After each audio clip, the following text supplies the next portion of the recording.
എൻ്റെ കാന്താരിയുടെ വിളവെടുപ്പാണ് നടക്കുന്നത്.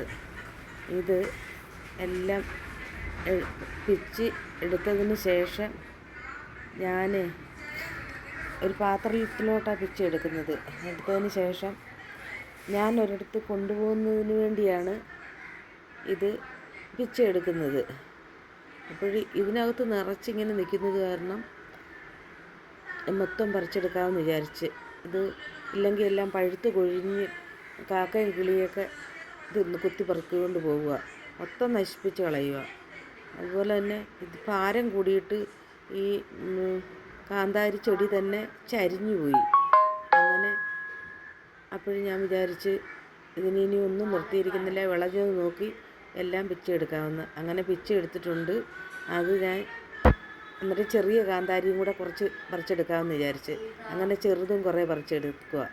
ആ ചെറിയ കാന്താരി ആകുമ്പം പ്രഷറിനും കൊളസ്ട്രോളിനൊക്കെ ഏറ്റവും നല്ലതാണ്.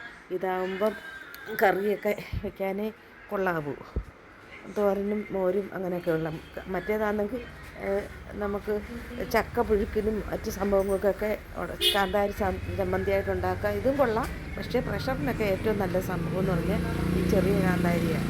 അതുകൊണ്ട് അതങ്ങനെ ഒക്കെ വിചാരിച്ച്. ഇനി ഇതെല്ലാം ആർക്ക് കൊണ്ടുപോകാമെന്ന് ഈ സാധനങ്ങളെല്ലാം ഞാൻ ഇറക്കി പാക്ക് ചെയ്ത് വെച്ചിരിക്കുകയാണ്. ഇതെനിക്ക് ഒരാളിനെ കൊണ്ട് കൊടുക്കുന്നതിന് വേണ്ടിയാണ്. ഞാൻ പിന്നെ കാണിച്ചു തരാം. അന്ന് നോക്കിയതിനകത്ത് പല പല സാധനങ്ങൾ ഞാൻ എല്ലാം നിരത്തി പിറക്കി വെച്ചിരിക്കുകയാണ്. ഇഷ്ടമായാൽ ലൈക്ക് ചെയ്യാനും കമൻറ്റ് ചെയ്യാനും മറക്കരുത്. കണ്ടോ? പക്ഷേ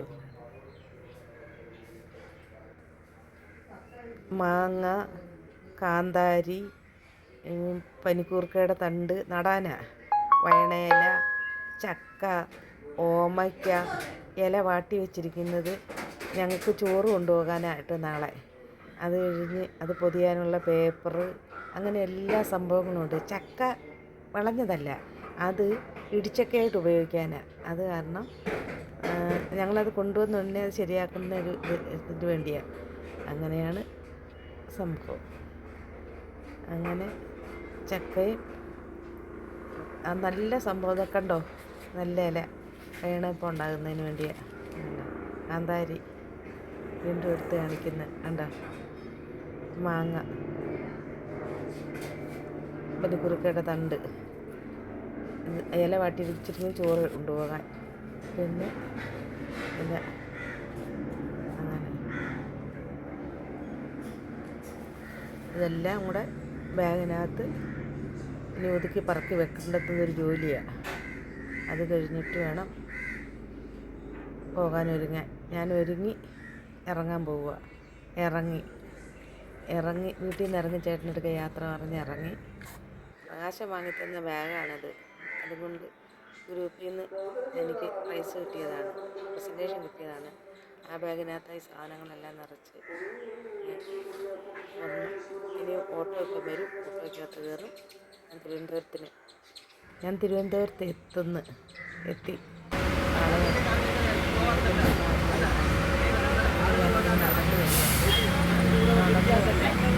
ഓട്ടോ വിളിച്ചില്ല, ഒരു വളവ് ഇങ്ങോട്ട് പിടിക്കാൻ മതി. സൗദി അറേബ്യ പോകുന്ന പൈസ തരുന്നതിന് വേണ്ടി ഞാൻ നടക്കുന്നൊന്നുമില്ല, നടന്നങ്ങ് പോകാം. ഓട്ടോ ഒന്നും വിളിക്കുന്നില്ല, ഓട്ടോയുടെ ആവശ്യമില്ല. നല്ല ഭാരമുണ്ട്, വെയിലുമാണ്. പിടിച്ച് തലയിലിട്ടിട്ട് അങ്ങനെ നടന്ന് ഇപ്പുറത്തെ സൈഡിലേക്ക് എത്തിയിട്ടുണ്ട്. അവിടുന്ന് പോസ്റ്റ് ഓഫീസിൻ്റെ റോഡ്സൊക്കെ എത്തുന്നുണ്ടല്ലോ, അതാണ് മുനിസിപ്പാലിറ്റിയിലൂടെ ഇങ്ങോട്ട് നടന്നു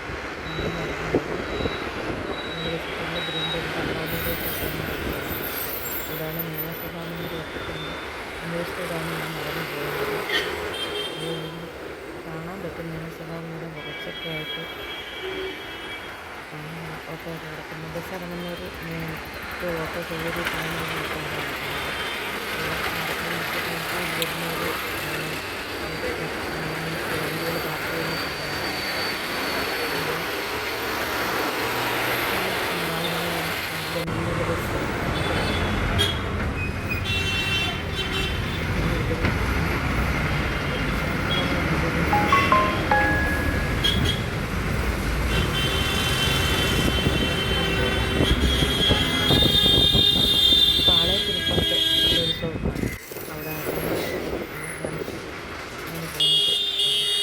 കയറി.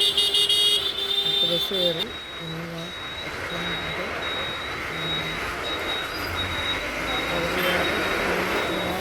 അവധിയാറിനപ്പുറത്ത്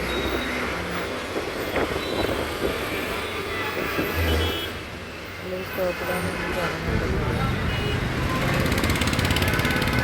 പെരുവങ്കോട് അമ്പലത്തിൻ്റെ അവിടുന്ന് 15 രൂപ പോയിൻ്റാണ്. ഇങ്ങനെ ബസ്സിലിങ്ങനെ യാത്ര ചെയ്തുകൊണ്ടിരിക്കുന്നത്.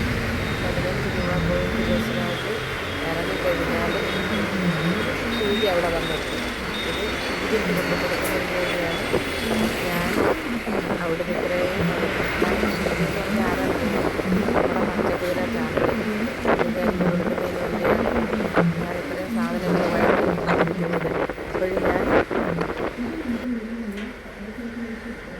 ഇത്രയും സാധനങ്ങളുമായിട്ടൊക്കെ വന്ന ഷീജയുടെ വീട്ടിലെത്തി. ഇനി ഷീജ ഉണ്ട് ഇവിടെ വാതിലിൽ. ഷീജയിൽ എപ്പോഴാണ് ചേച്ചി അവിടുത്തെ എപ്പോഴാണ് തിരിച്ചെന്നൊക്കെ ചോദിച്ച് വിശേഷങ്ങളൊക്കെ ചോദിക്കുന്നു. ഞാൻ ഷീജയുടെ വീട്ടിലെത്തിക്കഴിഞ്ഞിരിക്കുന്നു. വീഡിയോ ഇവിടെ എൻ്റെ ചെയ്യുന്നു. എൻ്റെ വീഡിയോ ഇഷ്ടമായാൽ ഷെയർ ചെയ്യാനും സബ്സ്ക്രൈബ് ചെയ്യാനും മറക്കല്ലേ കൂട്ടുകാരെ.